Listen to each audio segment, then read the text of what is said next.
Greetings once again, my friends, and welcome back to Drak Reviews, where today I take on kind of a personal favorite that I wanted to take on as soon as I had actually heard about it. We're taking on Thimbleweed Park, made by one of my favorite game creators, Ron Gilbert, known for making the Monkey Island series, or at least starting them off, and also working with my other favorite adventure gaming buddy, Tim Schafer.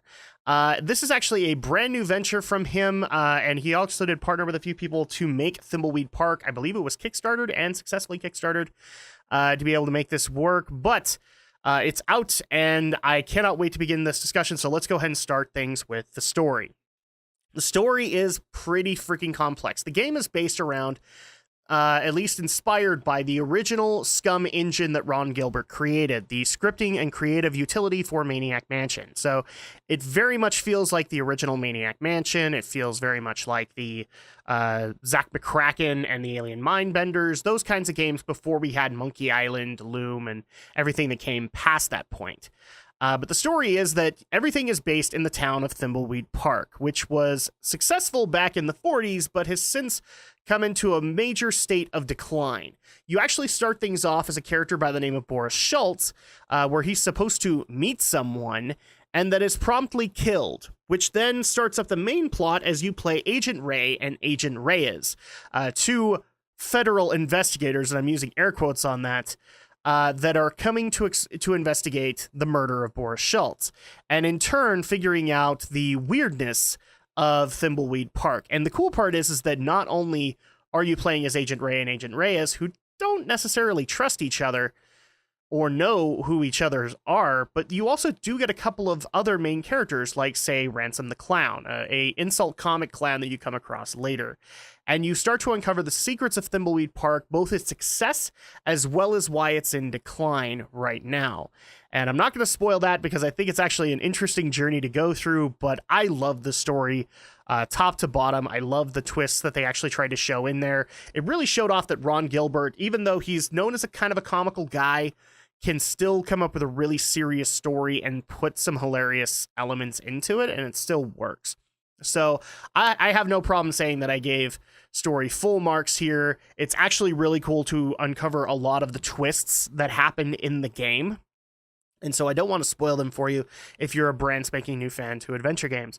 So we're just going to go ahead and I gave it full marks. Moving on to visuals. Like I said, it's inspired by the classic adventure games that Ron Gilbert used to make. So it looks very much like the original Maniac Mansion or Zak McKracken, those kinds of games. And it isn't necessarily looking like Monkey Island, but it's also got a modern twist to it. So they did update the graphics. It does look really, really good.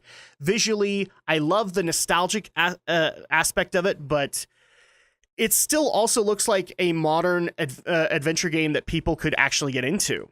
With that being said, there are a couple of elements, especially like items that you don't know necessarily that you can pick things up, that do become a bit of a problem. And I did take off a little bit of marks for visuals, but only because it's kind of trying to do things in that nostalgic sense and kind of not acknowledging the problem of those nostalgic games. Like, you didn't necessarily know that pixel was something you could pick up or something that you would necessarily need. It's kind of the same dilemma that happened with old school Sierra games too. Is like you literally had to try everything in the room and pick up everything that wasn't nailed down. Well, in a LucasArts game, it's a little bit more difficult to discern what is able to be picked up and what isn't. So I did take a little bit of marks off visually.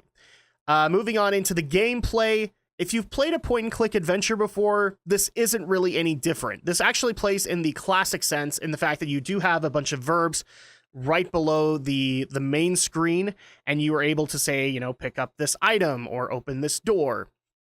And in some cases, there are actually a lot of shortcuts that have been put into the game, whether you're playing on an Xbox controller, a PS4 controller, or just playing with your mouse. There are shortcuts put in, and that does definitely help those who are coming brand spanking new into it.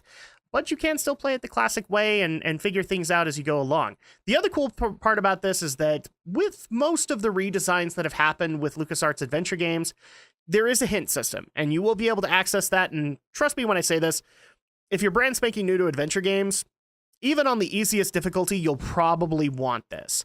You're going to be using the hint system a few times just to try and figure out, okay, how do I actually get this puzzle solved? I actually will admit I did take some points off of this, but only a little bit, and the fact that where a veteran of adventure games would have no problem and be able to discern a lot of these puzzles. There are a few that might stump them a little bit. That's kind of what happened to me. But a brand spanking new player might have a little bit of an issue getting into this from a gameplay perspective, because some of the solutions to the puzzles, it takes a little bit of a jump to be able to get there. So I did take a little bit of points off there.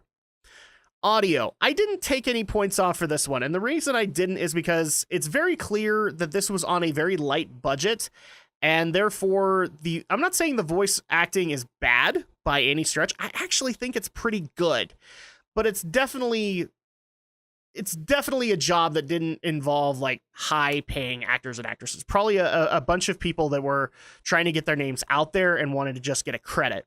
And so I'm not saying that there were bad performances. I really don't think there are any, but it's very clear that you're not getting like a Sean Connery or a Mark Hamill out of this. And so if you were expecting those big kind of voice roles, well, Ron Gilbert can't necessarily hire them, but I do believe that the performances we got were what we needed for this game. And on to the one that everybody loves to hear about: replay value and presentation. So there are technically two modes to this game. There is a easy mode or a casual mode if you just want to experience the story.